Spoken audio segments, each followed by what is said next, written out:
So ayan guys, may nagtatanong sa akin, isa sa mga followers natin, kasi hindi na daw siya makapag-follow.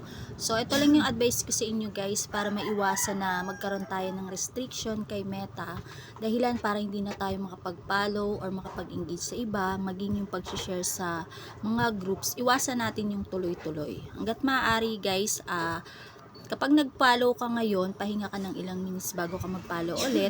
Then kapag nag-comment ka, make sure na yung comment ninyo is hindi pare-pareho.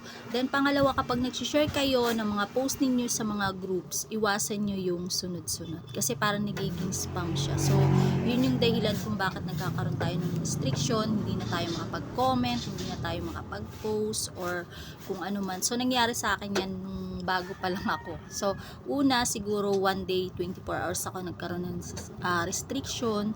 Susunod, nagkaroon ulit ako ng one day hanggang sa yun na, naging umabot ako ng almost 90 days na nagkaroon ako ng restriction. So, medyo pasaway pa rin ako. Kaya, kapag may pagkakataon pa rin, ay yung ginagawa ko pa rin siya. Pero yun nga, hanggat maaari, iwasan nyo yun guys. Kasi, pag nagkaroon kayo ng restriction, mas mahirap kasi hindi na kayo makakapag-engage.